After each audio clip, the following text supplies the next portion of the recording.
Hey everyone, and welcome to another deep dive. Honestly, I think everyone's been requesting this one for a while now. Oh, yeah. The world of global debt. It's a pretty massive topic, and one that can be kind of hard to wrap your head around. Absolutely. So we're going to try to break it down for you today using an article from Visual Capitalist called Global Debt Hits a New High of $315 trillion. Okay. It was published on August 13th of this year, 2024. And just to give you an idea of the scale of this thing, global debt has increased by a whopping $54.1 trillion since the start of the pandemic. Wow. It's a crazy amount of money. Yeah, that's like adding the entire economies of Germany and Japan combined to the world's debt pile. Yeah, it's mind-boggling.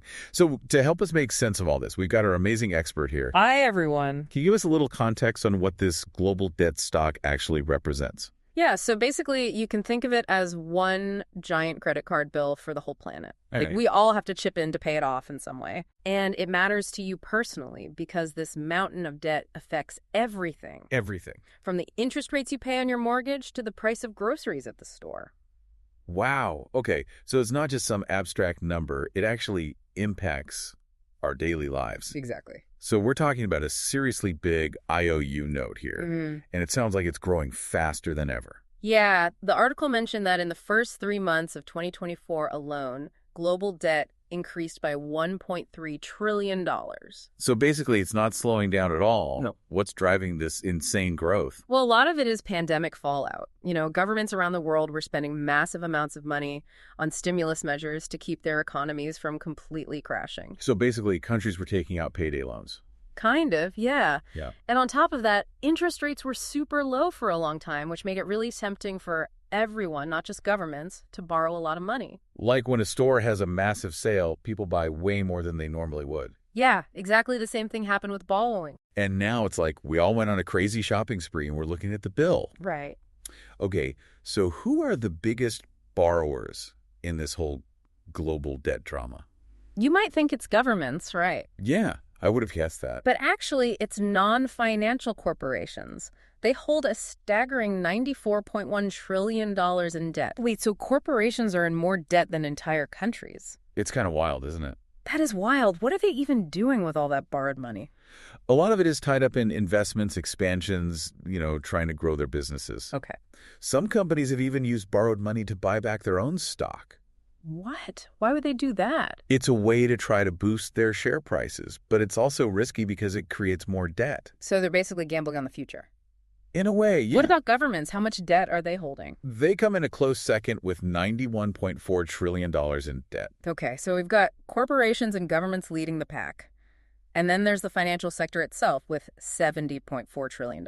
Right. And we can't forget about us regular folks. Oh, yeah, we're part of this too. Households around the world hold $59.1 trillion in debt. That's a lot of mortgages and student loans. Yep, and credit card debt. It's like everyone's personal contribution to this giant global IOU. Pretty much. Crazy to think about all that debt just swirling around out there. It is. But how do we even measure if all this debt is too much? Like, is there a danger zone? There is, yeah. Economists use this thing called the debt to GDP ratio to see if a country has too much debt. Okay, debt to GDP ratio. What does that even mean? Well, GDP stands for gross domestic product. Right.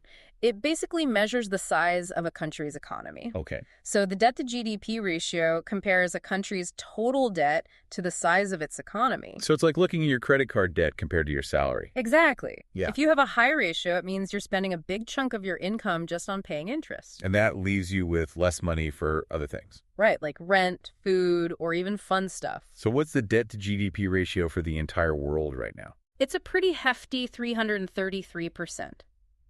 That means global debt is more than 3 times the size of the entire world economy. Whoa, okay. That's got to be bad. It's not great. It basically means that a third of all the world's income is going towards paying interest on our collective debt. So that's money that can't be used for things like education, healthcare, or investing in new technologies. Exactly. It limits economic growth and puts a strain on government budgets. So basically, high global debt makes it harder for everyone to get ahead. Pretty much. And it's important to remember that not all countries are affected equally. Right, some are carrying a much heavier burden than others. Yeah, we'll definitely dive into that more a little later. All right, so we've established that global debt is like this giant elephant in the room that no one wants to talk about. Yeah. But before we get into specific challenges and solutions, let's take a closer look at the countries that are really feeling the heat from this debt mountain. Sounds good. So stay tuned. We'll be right back after a quick break. See you soon. Welcome back, everyone. So we just talked about how the world's drowning in debt, but it's not like everyone's equally soaked, right? Right. Some countries are definitely in deeper water than others. Okay, so who's getting hit the hardest? Emerging markets, they're facing some of the biggest challenges.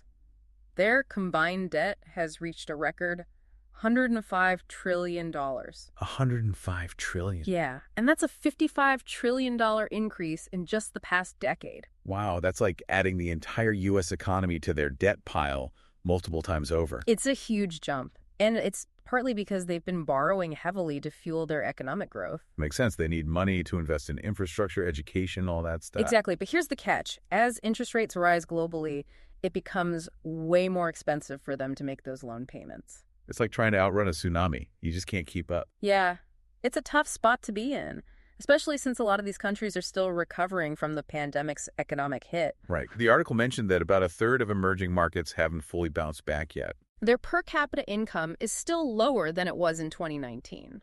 So their citizens are struggling.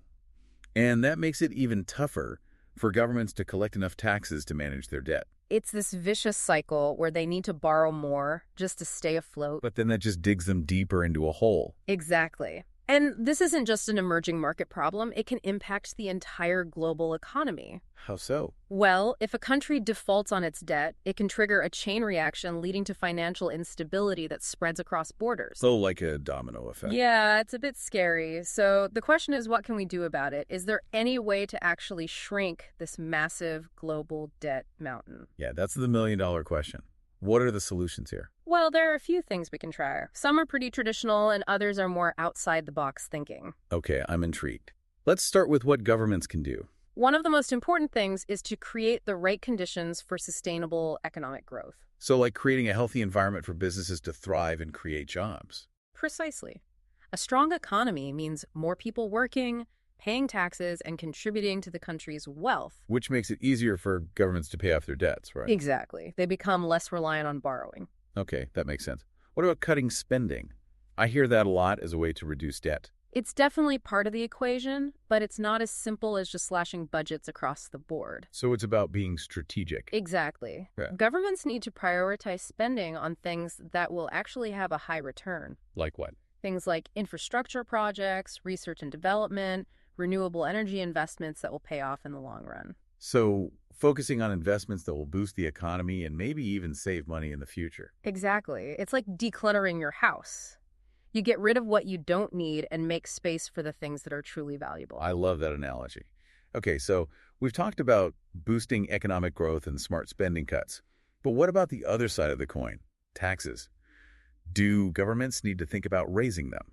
It's a tough conversation, but it's a reality that has to be addressed. Sometimes raising taxes is necessary to generate the funds needed to pay off debt and invest in essential programs. I can already hear the political debates starting. Oh, absolutely. It's a very sensitive issue. But responsible fiscal policy means finding a balance between spending cuts, revenue increases, and a long-term vision for economic growth. It's about making choices that benefit both the present and the future. Exactly. All right, so governments have a big role to play here. What about corporations? They're holding a massive chunk of that global debt as well. Corporations need to step up and manage their own debt responsibly. That means investing wisely, avoiding taking on too much leverage. No more spending sprees just because interest rates are low. Right. It's crucial to think about the long-term consequences. Yeah. Too much debt can really stifle innovation and limit a company's flexibility. Like building a house of cards. One wrong move and the whole thing collapses. And unfortunately, we've seen plenty of examples of that happening in the real world.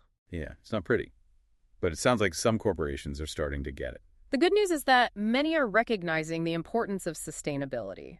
Not just environmental sustainability, but financial sustainability too. So they're starting to think long-term and make more responsible decisions about borrowing. Exactly. Okay, that's encouraging. Yeah. Now let's bring it back to us regular folks. We're all part of those households with trillions of dollars in debt. Right. What can we do to improve our own situations and maybe even contribute to a healthier global debt landscape? It all starts with taking control of your personal finances. Create a budget, track your spending, and come up with a plan to pay down those debts as quickly as possible. It's that classic advice, spend less than you earn. Easier said than done, right? It definitely takes effort, especially in a world that's constantly tempting us to spend, spend, spend. True. But it sounds like even small changes can make a big difference over time. Absolutely. And there are so many resources available to help you along the way. Financial advisors, online budgeting tools, even government programs. You don't have to do it alone. That's good to know. It sounds like tackling this global debt problem requires a multi-pronged approach. Yep.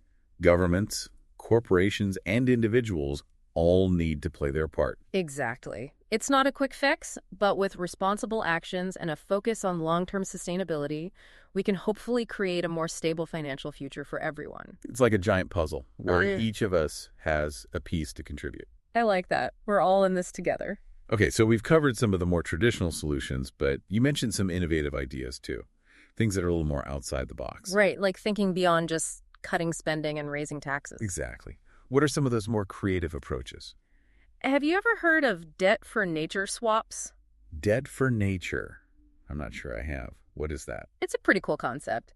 Basically, a country with high debt agrees to protect a certain area of its natural environment. We're talking like rainforests, coral reefs, that kind of thing. Exactly. And in exchange for this commitment to conservation, a portion of their debt is forgiven or restructured. So they're basically trading financial debt for environmental responsibility. Yep. It's a win-win. The country gets some much-needed debt relief, and the planet benefits from protecting crucial ecosystems. Wow, that's an amazing idea. Is anyone actually doing this? It sounds almost too good to be true. There have actually been some really successful examples. Belize, for instance, recently completed a debt for nature swap that freed up resources to protect their incredible marine environment.